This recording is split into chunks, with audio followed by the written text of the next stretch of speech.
व्यक्ति के जीवन में सफलता दे जाती है। इसको अपनी जिंदगी में लिखकर रखना, 3 जगह की भस्म मनुष्य के जीवन को सफलता देती है। 3 जगह की भस्म। पहली, कहीं पर यज्ञ हुआ हो और बड़ा विशाल यज्ञ हुआ, बहुत विशाल, उस यज्ञ के विराम पर जो नारियल का गोला बांधकर पूर्ण आहुति में समर्पित करा जाता है, उस गोले के जल जाने के बाद जो राख तैयार होती है, उसका कालापन जो तैयार होता है, उसको उठाकर ले आए और कपड़े में उसको छान कर राख तैयार कर 3-4 बार छानने के बाद उस भस्म को जो शिवरात्रि के दिन रात के समय 12 बजे से 1 बजे के बीच में शिव जी को समर्पित कर देता है और उस भस्म को उठाकर उसमें घी मिलाकर मस्तक पर तिलक लगाकर चले जाता है, वो जिंदगी में कभी हार नहीं सकता, विजय ही पाता, उसकी कभी हार नहीं हो सकता।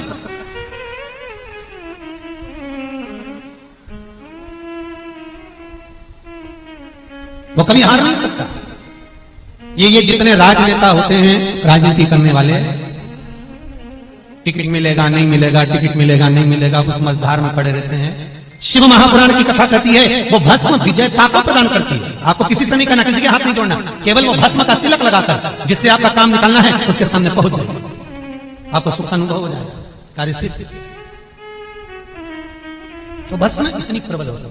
3 जगह की भस्म। दूसरी भस्म, महाराज प्रदोष के समय पर, प्रदोष काल में,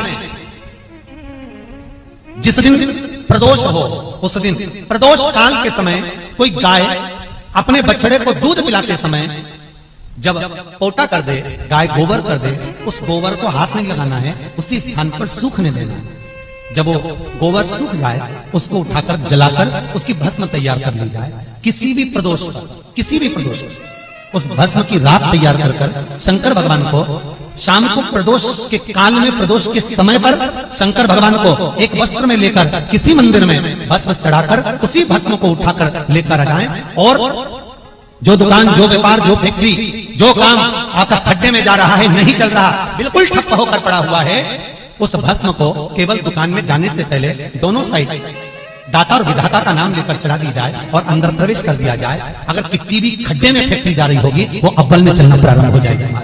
उस भस्म का किसी मंदिर में मूर्ति को प्राण दिए जा रहे हैं, प्राण प्रतिष्ठा हो रही है, मूर्ति स्थापित हो रही है, और वहां जो यज्ञ हुआ हो उस यज्ञ के बाद में पूर्ण विराम पर यज्ञ देवता को एक वस्त्र ओढ़ाया जाता है, लाल वस्त्र। आपने भी देखा होगा, कहीं हवन हुआ होगा तो उस पर लाल वस्त्र घी में भिगोकर मलकर उसको ओढ़ाया जाता है, अग्नि, फिर उसके ऊपर दही का प्रचलन होता है। तो जो वस्त्र अग्नि देवता को प्राण प्रतिष्ठा के समय पर उड़ाया जाता है, उस वस्त्र की कालोच, महाराज वस्त्र की कालोच लेकर आ जाओ।